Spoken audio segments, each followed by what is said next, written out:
Atelier de vulgarisation des résultats du projet Impact de la pollution anthropique sur les rivières de Bujumbura. L'Université du Burundi, en collaboration avec National Geographic Society, a organisé au CELAB, en date du 28 janvier 2021, un atelier de vulgarisation des résultats du projet Impact de la pollution anthropique sur les rivières de Bujumbura, vers la conservation de la biodiversité des rivières et du lac Tanganyika.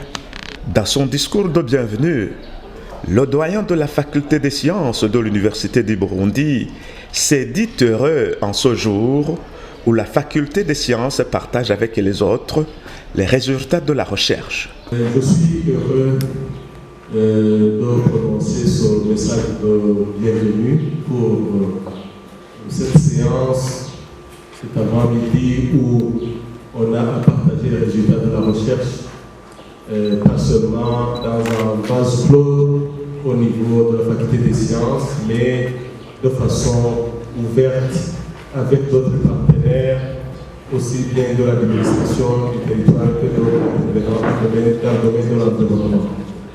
Cet environnement qui est propice à ce que le ministre interpelle l'Université du Burundi à faire, c'est-à-dire Kaminou Zamanouzi, c'était le message du 30 décembre dernier, où le ministre ayant l'éducation et la recherche scientifique dans ses attributions était venu donner un message à la communauté universitaire que nous sommes appelés à jouer le rôle de Kaminou Zamanouzi.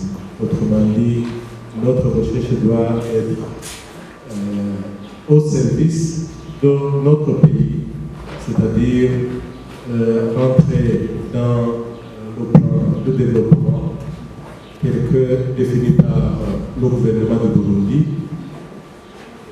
en l'occurrence pour la période 2018-2027, mais également d'autres missions que réalise le gouvernement. Dans son discours d'ouverture de l'atelier, le professeur Tassien Macharabou, directeur de la recherche et des innovations à l'Université du Burundi, qui a représenté le recteur, a précisé que bien que le Burundi dispose d'une stratégie nationale et plan d'action sur la biodiversité sur la période 2013-2020, la gestion de la biodiversité dans notre pays reste rudimentaire par manque de données et méthodes scientifiques mises en place pour la recherche.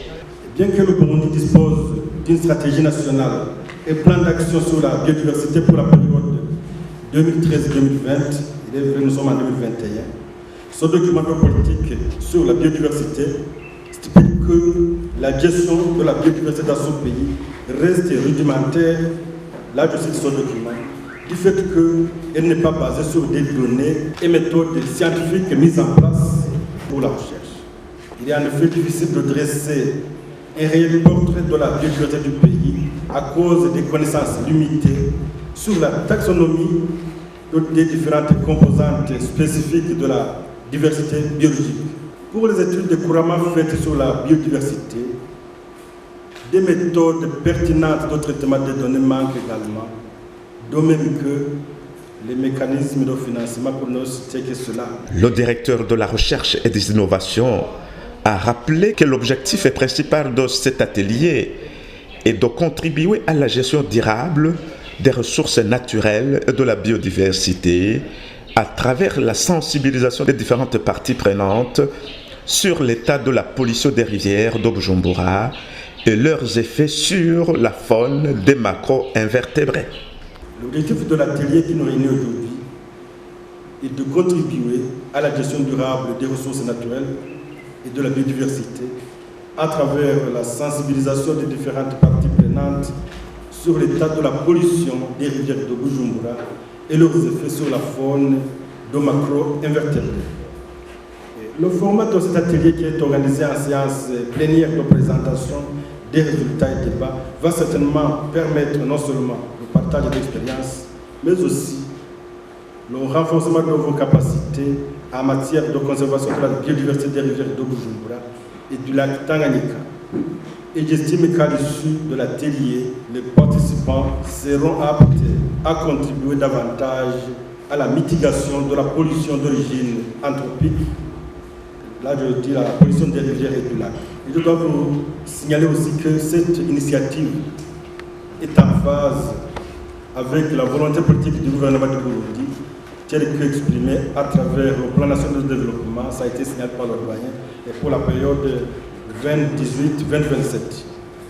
Et l'un des objectifs stratégiques déclinés dans le PND, c'est le renforcement de la recherche au service du développement, avec à l'agenda la promotion de la recherche dans les universités et dans différents secteurs de la vie nationale et la valorisation de l'expertise nationale au service du développement. Le professeur Claver Sibomana, enseignant-chercheur et responsable du projet au Burundi, nous a précisé les objectifs principaux visés par cette étude. L'objectif principal de notre étude est d'évaluer l'impact de la pollution anthropique de la ville de Bujumbura sur la qualité de l'eau des rivières qui la traversent pour une gestion durable des ressources en eau et de la conservation de la biodiversité des rivières et du lac Tanganyika.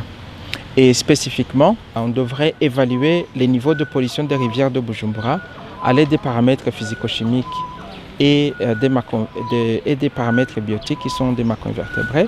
Il y a aussi mettre en place une base pouvant servir de référence pour la surveillance de la qualité de l'eau des rivières de Bujumbura en utilisant des macroinvertébrés comme des bioindicateurs. L'autre objectif, c'est d'améliorer les connaissances des décideurs politiques et des organisations qui œuvrent dans la protection de l'environnement sur la pollution des rivières de Bujumbura. Cet enseignant-chercheur a par la même occasion révélé les principaux résultats atteints par cette étude. Notre étude est arrivée à la conclusion que la ville de Bujumbura est en train de polluer les rivières qui la traversent. Et parce qu'on a remarqué que le degré de pollution est différent en amont et en aval. Et les polluants, la charge et les valeurs des différents polluants est plus élevée en aval. Il a signalé qu'on n'a vu réellement que des 4 rivières qui traversent la ville de Bujumbura. C'est la rivière Kinyankonge qui a un degré de pollution beaucoup plus élevé par rapport aux autres rivières. Nous pensons que la rivière Kinyankonge est la plus polluée parce que vous savez, la rivière Kinyankonge qui traverse la zone Buterere passe à côté de la station d'épuration qui collecte les eaux usées qui viennent de la ville de Bujumbura. Et parfois, cette station d'épuration qui ne fonctionne qu'à un pourcentage très réduit par rapport à la capacité qui est attendue pour un traitement complet des eaux usées de la ville de Bujumbura. Et donc parfois, les eaux usées sont déversées dans la rivière Kinyankonge directement avant un traitement préalable. Et ceci étant justement aussi dû au fait que la rivière Kinyankonge n'est pas très bien fonctionnelle, et même si elle est fonctionnelle, elle ne fonctionne pas pour traiter toutes les eaux qu'elle reçoit. Donc sa capacité est beaucoup inférieure aux eaux usées qu'elle reçoit pour traitement. Le professeur Claver Sibomana a élucidé toute une gamme de conséquences sur la biodiversité des rivières qui traversent la ville de Bujumbura et du lac Tanganyika. Les conséquences de la pollution sur la biodiversité des rivières et des lacs, d'abord il y a la perturbation de l'équilibre écologique. Ceci peut avoir un impact indirect sur tous les organismes. D'abord, certains organismes qui n'auront pas les éléments dont ils ont besoin dans l'eau, ou bien qui ne pourront pas avoir les autres organismes, que ce soit animaux ou végétaux, dont ils dépendent dans l'écosystème aquatique. Et ceci peut être dû par exemple à certains organismes qui peuvent tout simplement disparaître parce qu'ils ne peuvent pas vivre dans ces conditions de pollution. alors qu'ils sont utiles pour l'écosystème ou bien s'ils sont utilisés par d'autres animaux comme source de nourriture ou bien dans une autre forme de relation écologiques, elles sont complexes, mais aussi directement par le fait que certains organismes vivants peuvent ne pas être capables d'y vivre alors qu'ils y vivaient et qu'ils avaient une importance écologique, que ce soit pour les animaux ou même une importance socio-économique, pourquoi pas, pour la population. Et ceci peut être par exemple pour les poissons, où nous avons la plupart des poissons qui ne peuvent pas vivre dans un milieu aquatique avec un taux d'oxygène très bas. Là, je parle surtout de la rivière Kinyangonge en aval. Il y a des moments où nous avons relevé des taux d'oxygène qui sont presque nuls, où c'était difficile même de trouver des petits animaux, des macroinvertébrés les plus adaptés à vivre dans des conditions avec un taux d'oxygène très, très limité.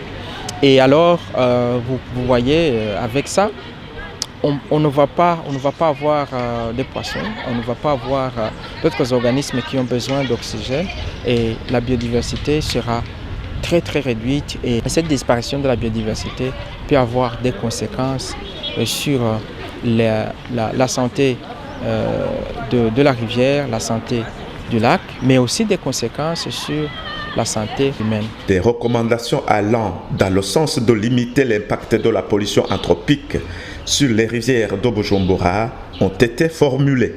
La première recommandation est de renforcer et d'appliquer les lois et les textes réglementaires sur la gestion des ressources en eau. Il y a le code de l'eau, il y a aussi d'autres textes même en général qui protègent les zones, que ce soit les zones aquatiques ou les aires protégées. Il y a aussi des textes réglementaires comme par exemple les textes qui fixent les normes de rejet pour la ville de Bujumbura, pour les habitants de Bujumbura et surtout aussi sur les usines, les industries. Ces textes devraient être appliqués et ça peut aider à juguler ou au moins à diminuer l'impact de la pollution de la ville. Et aussi, l'autre recommandation, c'est accélérer le processus du renforcement de la capacité de la station d'épuration de Buterere. C'est une bonne nouvelle qu'il y a des financements qui sont déjà là pour renforcer, augmenter sa capacité et de traitement de l'eau. Et nous attendons ça impatiemment et ça devrait aussi aider à diminuer la pollution des rivières, surtout au niveau de la Kinyangonge. Et l'autre recommandation, c'est de renforcer la collaboration entre les différentes parties prenantes. Ici, les différentes parties prenantes, nous montrons d'abord ici notre rôle comme chercheurs et nous avons été ravis que dans cet atelier, il y a les différentes parties prenantes étaient représentées, à commencer par les décideurs politiques, les autorités administratives de la mairie de Bujumbura, ceux qui œuvrent dans la société civile, dans le secteur de la protection de l'environnement et certaines institutions, surtout régionales, et qui œuvrent dans la protection du lac Tanganyika. Et puis il y a aussi les chercheurs, bien sûr, qui font des travaux qui sont destinés à éclairer les parties prenantes sur l'état des lieux de la protection de l'environnement. Et que cette collaboration continue en vue des efforts conjugués pour une meilleure protection de l'environnement.